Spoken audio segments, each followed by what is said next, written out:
Far Cry 6 is a game from Ubisoft, a company that can't stop throwing itself downstairs. This game came out like a year ago, or something. I'm not gonna check, but I played it this week and I was compelled to make a review. Here goes.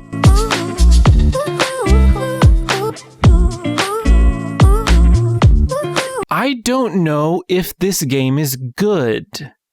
It's better than the weightlessness of Far Cry 5, a game that sat me down and talked me into hating it, like a stepdad that just can't quite connect to his sensitive, introvert new son.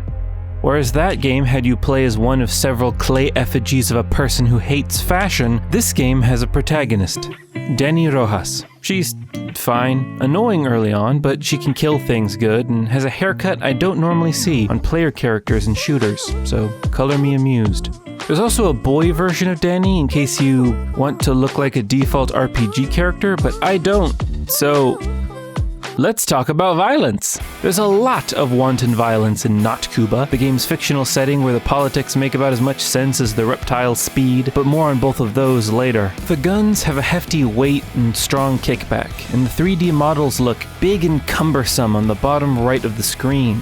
They feel like actual objects in the game world. They feel dangerous, and not chewing gum wrappers folded into the shape of a drawing of a gun somebody once looked at. Combat as a whole strikes a nice balance between a realistic fast pace of modern-day shooters, or what were modern-day shooters 5 years ago, and the life bar having bullet sponges of a looter shooter. It's all quite competent. Everything packs a nice audio-visual punch. The world feels lived in and textured. There's plants all over the place. Even the map feels more intimate and dense, with meaningful... I'm just kidding. It's fucking enormous! So, despite being a fine way to bring death a few hours closer, there are things that put me off. Mostly when characters spoke. You see, Far Cry 6 is the latest victim of Ubisoft's long-standing model to take the most politically charged situations and imagery imaginable and then bend over backwards to say things like, no, it's not political. There's nothing political about our game. That's about a group of revolutionaries opposing a fascist dictator in a modern-day setting for whom the concept of refugees and propaganda are key to the story and gameplay. No, political? I barely know her. This willful dissonance hits hard in the first hour of the game, in which Dani and her friends debate fleeing to America for a better life or staying and fighting to protect their homeland, before the bad guys' goons start going door to door, rounding up people to be drafted into the military, forcing Dani and her best friend to go on the run. If that sounded interesting, don't worry, it's almost immediately thrown into a garbage can when Giancarlo Esposito's men start shooting everyone to death. Some guy in the street, dead. Some guy on a roof, dead. The very same people they're supposed to take in alive as recruits for the army? Brat, they're dead. The game is in such a rush to tell you, these are the bad guys, that it forgets things like motivation and logical consistency. The rush to scream its shallow and childishly simplistic view of oppression kneecaps any real investment in the situations the game is trying to sell you on. Oh, but don't worry, if it's still not clear who the bad guys are, we then meet Giancarlo Esposito's, what's his name? Oh right, Castillo. You know, because it sounds like Castro, but it's not political. Hey, shut up though, because it's time to take another trip on the wild pendulum of pros and cons. Take a look at this guy. This is Guapo. Named so because irony.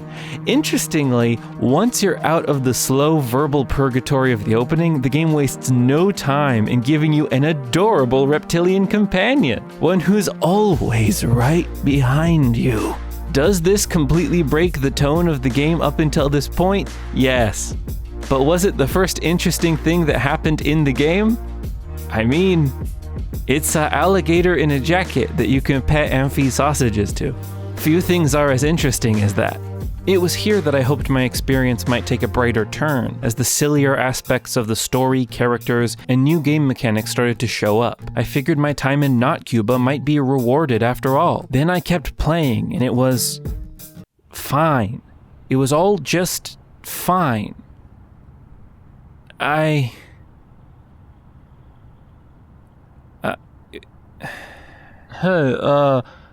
Mecha Pig, you okay there?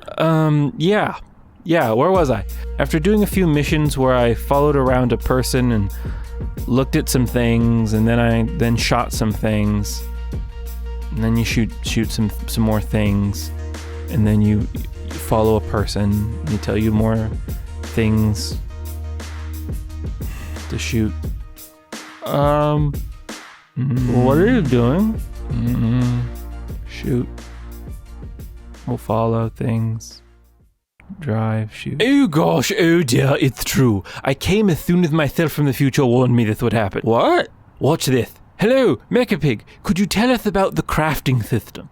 You find resources out in the world and use them to make upgrades. Upgrades, materials, parts.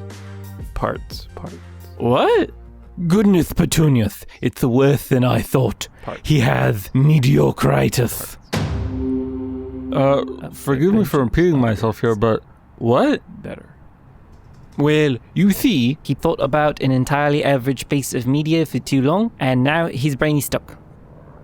I feel like I could have explained that, but nobody trusts old Pivon. What? When the brain starts digging into a topic, you sometimes can't stop until you find something. Even if that something is a dirty duffel bag full of old magazines. Typically, not uninteresting, but also it's not cool. So, it starts reading the magazines, hoping to find a cipher to an ancient puzzle, or to find something to just write off the duffel bag as garbage. But the brain finds neither. It can't engage, nor write it off entirely, so it just sort of sticks. You know? It sticks.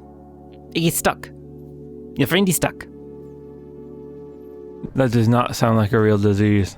I mean, I'm a doctor, but do you think I just found these clothes in a dumpster and wandered into the hospital 3 years ago and no one noticed, and I've been living off the cafeteria food and some stuff that people leave behind? Is that what you're doing? No. Okay, so how do we treat it? Well, we just have to feed and protect him until his brain finds something interesting to latch onto, or gives up on the game entirely. How long will that take? Well, there's no science on this yet, but could be days, weeks, years.